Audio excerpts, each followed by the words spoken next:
ating kababayan na mahirap din po ang buhay mga idol. Kaya nga po siya nangangalakal lang din. Ayan, si idol, ayan. Namumulot lang din po siya ng plastic, ayan. May makakita po sa kanya, medyo suportahan po ninyo. Gawa po na siya may pamilya para yun lang po binubuhay niya sa pamilya niya. Namumulot lang po ng mga karton at mga plastic, ayan. Ito, mga karton at plastic, ayan. Kunti pa lang pala ako mo. Ayan pala. O, konti pa lang pala, ano? Kaya si ating kabayan dito sa Lansakan. Mga kaibigan, ayan. Siya po ay namumulot ng mga plastic ang ating mga kababayan sa Lansakan para mabuhay lang po ang pamilya. Ayan, ayan. Hindi nangalakal si Sidecar, ano? Si Sidecar, hindi nangalakal. Nasaan kaya? Namahinga? Yo. Si Sidecar, ano? Eh, marami mag-ano niya, magkakatapusan na naman eh. Ano, dahil naman magiging mabait na yan. Malapit na Pasko. No, malapit na Pasko, yan. Mga idol, mga kababayan. Yan po yung ating kababayan na si, ano pangalan mo? Ayun, si Ruelio po ang pangalan niya, Ruelio. Ayan. Masipag po sa mga lakal. Para po makakain ng kanyang pamilya. Ilan ba anak mo? Apat daw po anak niya, apat. Ayun.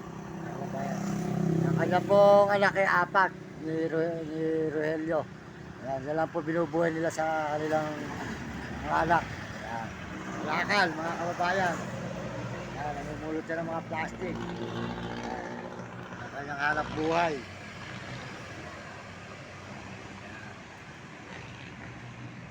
Buti meron kang sidecar, wala kang problema.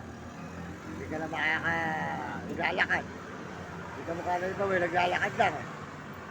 Dito po sa may highway ng San Fernando, Pampanga, mga idol. Ayan.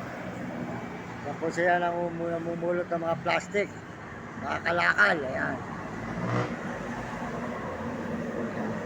San Fernando, Pampanga.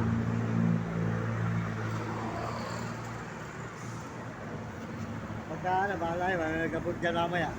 Yung ano, nagbibigay yun. Yung Montero.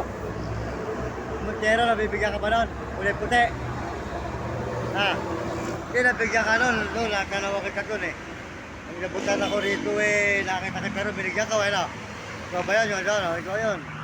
Bigyan ka nun yung Montero. Yan. Nakita naman po nyo ang kalagayan ni kabayan natin.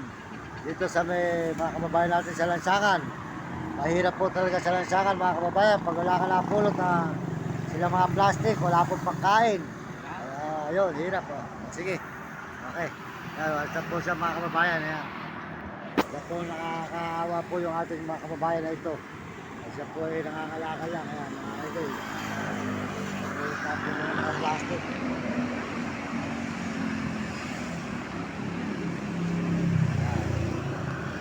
Ang kanyang hanap buhay.